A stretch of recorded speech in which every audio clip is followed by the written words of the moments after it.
Hi hello అండి అందరికీ నమస్కారం అండి ఫ్రెండ్స్. గ్యాస్ సిలిండర్పై కొత్త రూల్స్ ఇక నుంచి ఇలాగే అంటూ గ్యాస్ సిలిండర్ బుకింగ్కు సంబంధించిన మరొక ముఖ్యమైన అప్డేట్ అయితే రావడం జరిగిందండి. అయితే ఇందుకు సంబంధించిన పూర్తి వివరాలైతే మన వీడియోలో తెలుసుకుందామండి. ఆ కొత్త రూల్స్ ఏంటనేది వీడియో మాత్రం పూర్తి వరకు చూడండి ఫ్రెండ్స్. అప్పుడే మనకి పూర్తి సమాచారం అయితే తెలుస్తుంది. లేట్ చేయకుండా టాపిక్లోకి వెళ్ళిపోదాము. గ్యాస్ సిలిండర్ బుకింగ్‌లో కొత్త రూల్స్. ఇక నుంచి అలా చేస్తే కుదరదంటున్నారు. మరింత కఠినతరం కూడా అంటున్నారు. ఇప్పుడు వినియోగదారులు వాట్సాప్, వెబ్‌సైట్ లేదా మొబైల్ యాప్ ద్వారా బుక్ చేయటాన్ని కంపెనీలు ప్రోత్సహిస్తున్నాయి. గ్యాస్ ఏజెన్సీకి వెళ్లాల్సిన అవసరం లేకుండా డిజిటల్ పద్ధతుల్లోనే చెల్లింపులు చేసే వెసులుబాటును మరింత సరళతరం చేశారు. ప్రతి నెల మొదటి తేదీన చమురు కంపెనీలు గ్యాస్ ధరలు, పంపిణీ నిబంధనలను సమీక్షిస్తుంటాయి. ఈ క్రమంలో 2026 మే 1 నుంచి Indian, Bharat gas, HP gas వినియోగదారులకు సంబంధించి కొన్ని కీలక మార్పులు చోటు చేసుకున్నాయి.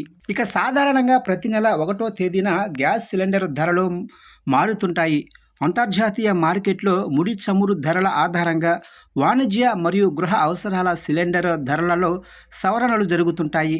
ప్రస్తుత నెలలో వాణిజ్య సిలిండర్ల ధరలో కొంతమేర మార్పు ఉండే అవకాశమైతే ఉంది.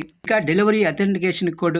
సిలిండర్ బుక్ చేసేటప్పుడు మీ రిజిస్టర్డ్ మొబైల్ నెంబర్కు వచ్చే ఓటీపీ లేదా డిఎస్సి ఇప్పుడు మరింత తప్పనిసరి చేశారు.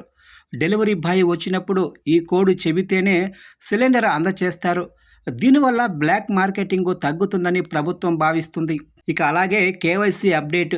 చాలా కాలంగా గ్యాస్ కనెక్షన్ వాడుతున్న వారు ఆధార్, ఈకేవైసీ పూర్తి చేయని వారి కోసం నిబంధనలు కఠినతరం చేశారు. కేవైసీ అసంతృప్తిగా ఉంటే సబ్సిడీ ఆగిపోయే ప్రమాదమైతే ఉంది. మే నెలలో దీనిపై ప్రత్యేక డ్రైవ్ నిర్వహించే అవకాశం కూడా ఏర్పడింది అప్పట్లో. అలాగే బుకింగ్ యాప్స్, పోర్టల్స్. ఇప్పుడు వినియోగదారులు వాట్సాప్, వెబ్సైట్ లేదా మొబైల్ యాప్ ద్వారా బుక్ చేయటాన్ని కంపెనీలు ప్రోత్సహిస్తున్నాయి. గ్యాస్ ఏజెన్సీకి వెళ్లాల్సిన అవసరం లేకుండా డిజిటల్ పద్ధతుల్లోనే చెల్లింపులు చేసే వెసులుబాటును మరింత సరళతరం చేశారు. ముఖ్యంగా మనం చేయవలసిన ముఖ్యమైన పనులు: మీ గ్యాస్ కనెక్షన్కు మొబైల్ నెంబర్ లింక్ అయ్యిందో లేదో సరిచూసుకోవాలి. అలాగే సబ్సిడీ అర్హత ఉన్నవారు ఆధార్ సీడింగ్ పూర్తి చేయండి. అలాగే ఏదైనా సమస్య ఉంటే సంబంధిత గ్యాస్ కంపెనీ టోల్ ఫ్రీ నెంబర్ను సంప్రదించండి.